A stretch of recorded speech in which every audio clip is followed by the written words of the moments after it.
하나님 말씀 마태복음 2장 1절에서 12절까지 말씀을 한 절씩 교도하도록 하겠습니다.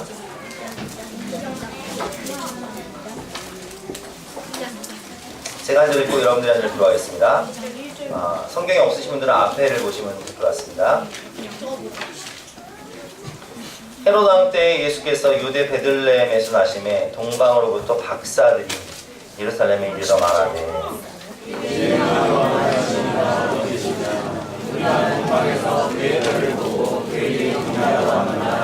헤롯 왕과 온 예루살렘이 듣고 소동한지라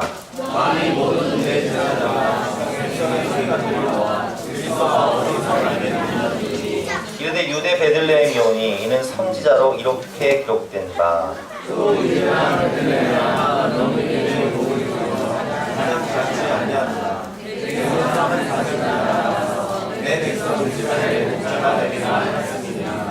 이에 헤롯이 가만히 박사들을 불러 별이 나타난 때를 자세히 묻고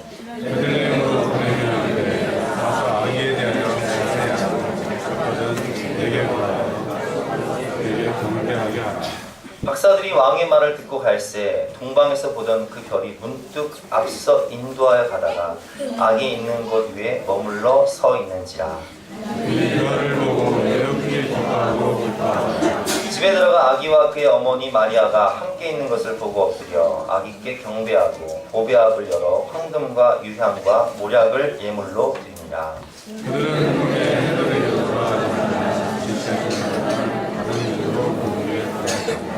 아멘. 동방 박사들의 예배라는 제목으로 본 말씀을 의지해서 함께 은혜를 나누도록 하겠습니다.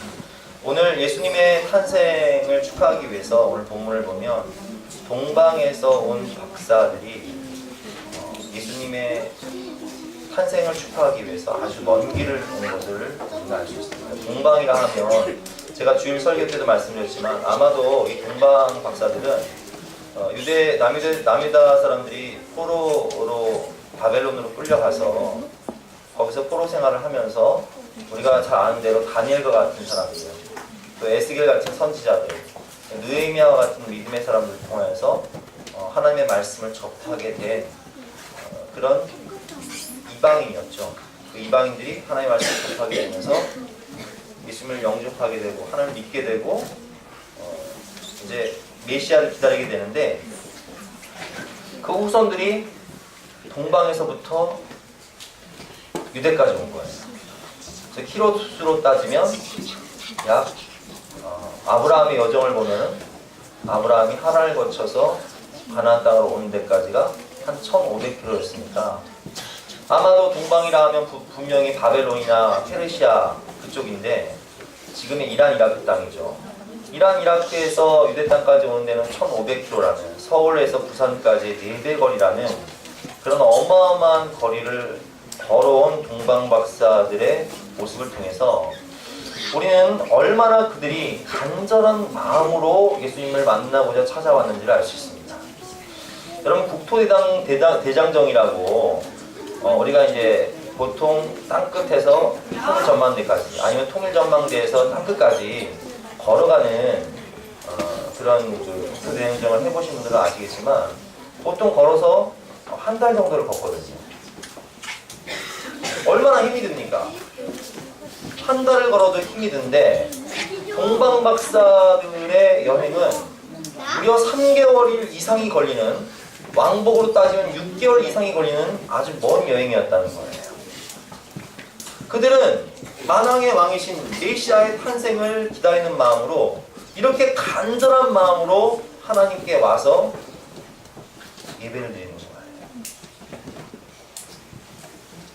경배하다. 그들이 오늘 말씀을 보면 2절 말씀에 유대인의 왕으로 나신 이가 어디 계시냐, 우리가 동방에서 그의 별을 보고 그에게 경배하러 왔노라. 경배하라는 것은 엎드리다라는 거예요. 완전히 엎드려서 부복하다라는 거예요. 완전히 엎드려서 하나님을 높인다는 거예요.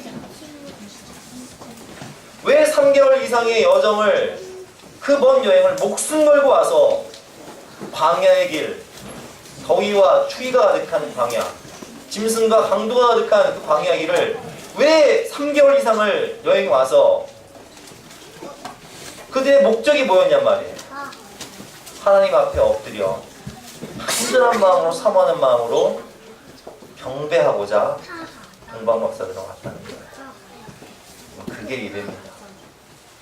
예배라는 간절함이 있어야 돼요.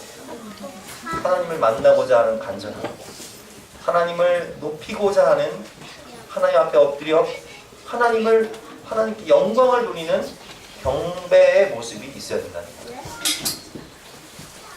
두 번째로 동방박사들은 기쁨과 감동이 있는 예배를 드렸습니다. 9절과 10절 말씀이죠. 박사들이 왕의 말을 듣고 갈새 동방에서 보던 그 별이 문득 앞서 인도하여 가다가 악인 곳 위에 머물러 서 있는지라. 그들이 별을 보고 매우 크게 기뻐하더라.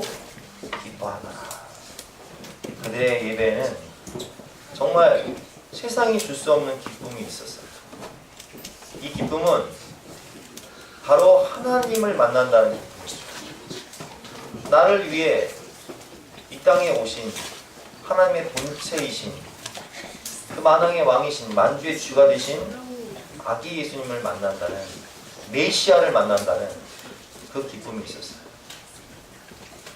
우리가 주일날, 여러분 주일날 교회 오시는 게 어떠십니까? 참 기쁘지 않습니까?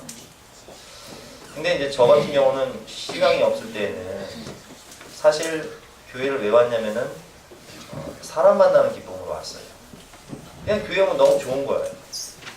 아마도 우리 성도님 중에서도 신앙이 없는 분들은 어쩌면 사람 만나는 기쁨 때문에 오신지 모르겠습니다. 교회에 오면 믿음의 형제들 만나서 또 마음도 나누고 기도 제목도 나누고 친교도 하고 운동도 하고 맛있는 식사도 하고 사람 만나는 기쁨도 있어요. 그러나 그것 이상으로 만왕의 왕이신, 나를 구하러 오신, 나에게 천국 영생을 허락하시기 위하여 오신 메시아이신 그 하나님을 만나기 위해서 온 예배, 그 예배에는 오늘 본문의 말씀처럼 기쁨이 있고 감동이 있습니다. 그들이 왜 이렇게 기뻐하겠습니까? 하나님을 만난다는 기쁨이 있었던 거예요. 세 번째로 동방박사들의 예배는 예물과 순종이 있었습니다. 그들은 그 먼 길을 오면서 보배합을 가지고 왔습니다. 11절 말씀에 보면 집에 들어가 아기와 그의 어머니 마리아가 함께 있는 것을 보고 엎드려 아기께 경배하고 보배합을 열어 황금과 유향과 옥약을 예물로 드립니다. 그들은 자기에게 가장 소중한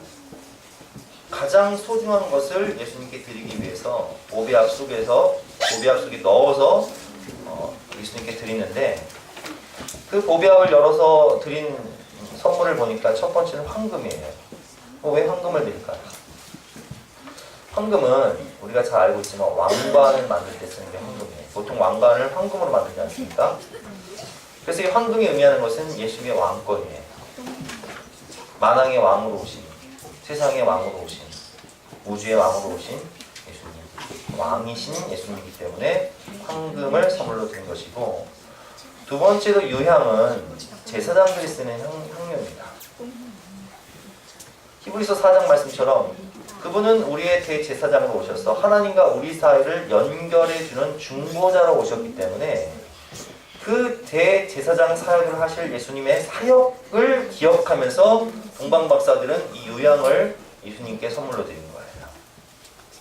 세 번째로 모략은 장례를 치를 때 바르는 약이 모략이에요. 냄새를 중화시키기 위해서 쓰는 것이 모략인데, 왜 모략을 선물로 드리냐?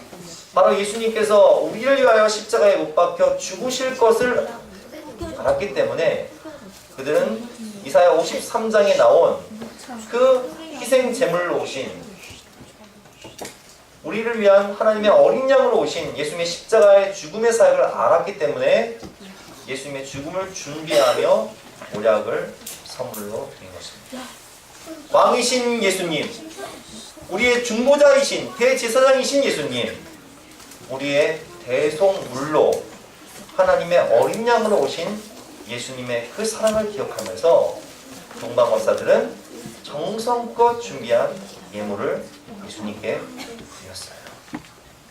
또한 10절 말씀을 보면 그들은 꿈에 헤로데게로 돌아가지 말라 지시함을 받아 다른 길로 고국에 돌아가니라 라는 말씀처럼 동방박사들의 예배는 성령의 음성을 듣고 하나님의 음성을 듣고 그 음성을 따라 순종하여 고국으로 돌아갈 때에도 헤롯에게 거치지 않고 오히려 헤롯을 피해서 예수님을 살리기 위해서 성령의 지시하심을 받아 다른 길로 돌아가는 하나님의 음성을 듣고 순종하는 그런 예배였어요. 오늘 우리의 예배가 동방박사들의 예배처럼 하나님을 만나고자 하는 간절함,